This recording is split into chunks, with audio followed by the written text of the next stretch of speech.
All right, guys, good job. You jumped out of the sandbox. Now it's time to enter phase 2 of the website's development, which is the trustworthy phase. And this is where it starts to get fun. So quick reminder, we started in the sandbox. Now we're in the trustworthy phase. Stage 2. After this, we go into authority mode. But for now, we're going to focus on what do we actually do with our backlinks in this trustworthy stage. Let's first talk about link velocity. In this trustworthy phase, we're starting to pick up the pace. Remember in the sandbox phase, we were kind of just dripping them in 1 to 2 per week, sometimes ramping up to 3 to 5, depending if we're in high velocity mode. But now it's time to pick up the pace because we have some traffic, we have some justification for linking faster. For more information on the velocity of backlinking, see the link velocity training video. I'm going to discuss more nuances and stuff, but I know some of you are going to be excited to I want to build backlinks right now. I want to know how many right now. Let me know. So here's a table for you. Let's say you have a visitor count around 1,000 per month. The minimum you want to build in this phase is 2, and maximum you want to build is 10, and so forth. If you had 10,000 visitors per month, minimum 20, maximum 100, and that's going to keep you out of trouble.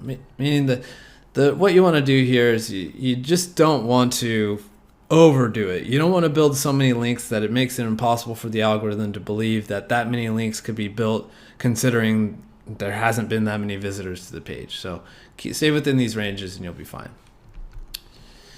Now, what are the recommended links for the trustworthy stage? Well, first, stick to guest posts. Why is that? Because they're great for trust, and guess what? You need trust at every phase of the development of a website. You need them even when you're ranking #1 for everything, even with your WebMD, you need trust links to come in.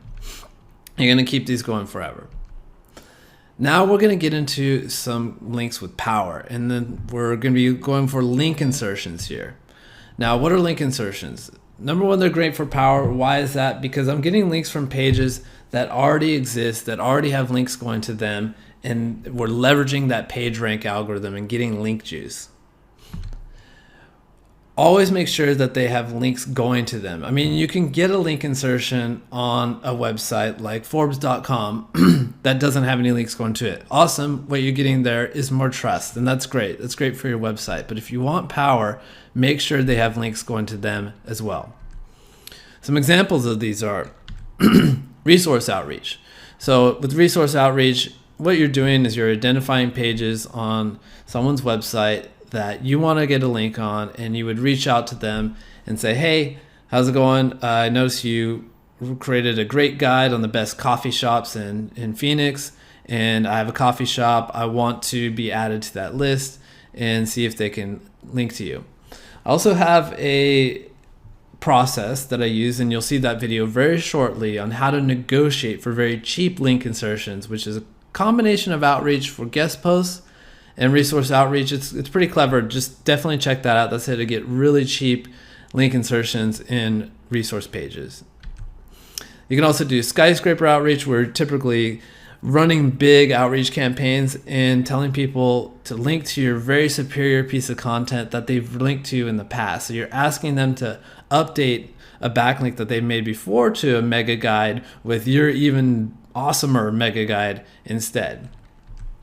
Broken link building, where you would go out, you would use tools like Ahrefs, Majestic. They all do this, and they'd be able to find out like, hey, so you would see a page you want to link from, and you would see that it's linking out to some 404 pages that don't exist anymore, websites that have gone down. So you reach out to them and you say, hey, you're linking to a resource that's not right. I've created a page on this. It's really good. Do you mind linking to that? And you get a link there. Now, what's the ratio you should use for links on new pages, i.e. guest posts and that kind of stuff, versus links on old pages? I like to use 3 to 1. Remember, in the real natural course of the internet, links on new pages are going to happen much more frequently than links on existing age pages. That's just how the internet works. And I've done some tests, and I've seen that if I rely too heavily on link insertions, I do start to plateau with my rankings. So once I started to supplement with some links on new pages, i.e. guest posts or any kind of links like that, then the ranking started to increase again, and I got back on the train. Optional. You can use PBNs in the intermediate phase. So if you're into using PBNs, if you're accepting some gray hat risks and you want the gray hat rewards, here's my guide here.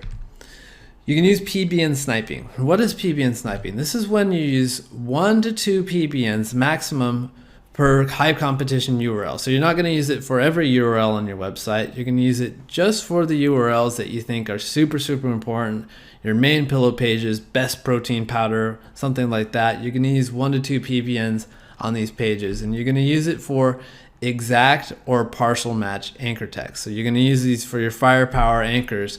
What that's going to do is going to boost keywords very sharply from low page 1 rankings to high page 1. It's a technique that I still use on some websites right now.